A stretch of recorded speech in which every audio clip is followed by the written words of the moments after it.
কারাগারে হত্যা করা হয়েছে পাকিস্তানের সাবেক প্রধানমন্ত্রী ও পিটিআই চেয়ারম্যান ইমরান খানকে। এমন তথ্য ছড়িয়ে পড়ার পরই উত্তাল হয়ে ওঠে দেশটির রাজনৈতিক অঙ্গন।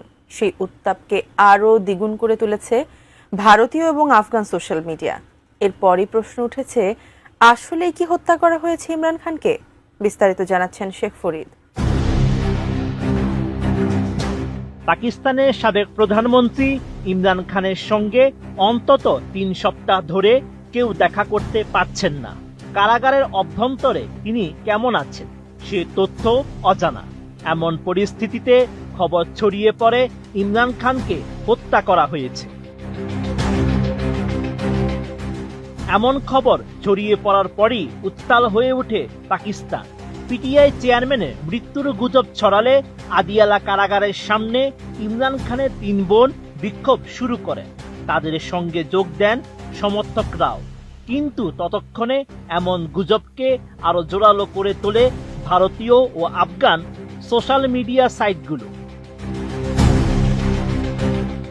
ভারতীয় সংবাদ মাধ্যম এনডিটিভি জানিয়েছে, ইমরান খানের মৃত্যুর গুজবের মধ্যে আদিয়ালা কারাগারের সামনে বিক্ষোভ শুরু হয়।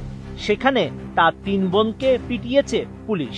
পিটিআই এর এমন অভিযোগে বিক্ষোভ নতুন মাত্রা পেয়েছে।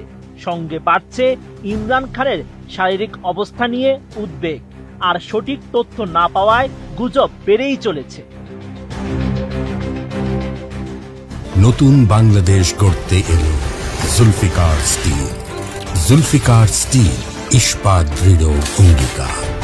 ইমরান খান ২০২৩ সাল থেকে রাওয়ালপিন্ডির আদিয়ালা জেলে বন্দী। তার বোনদের অভিযোগ, গত ৩ সপ্তাহে তারা ভাইয়ের সঙ্গে সাক্ষাতের অনুমতি পাননি। এজন্য তারা এই সপ্তাহে কারাগারের সামনে শান্তিপূর্ণ অবস্থান নিলে পুলিশ আকস্মিকভাবে লাঠিপেটা শুরু করে। ইমরান খানের রাজনৈতিক দল পিটিআই বলেছে, ইমরান খানের বোন ও সমর্থকরা শান্তিপূর্ণভাবে বসে থাকা অবস্থায় পুলিশ হঠাৎ তাদের উপর হামলা করে।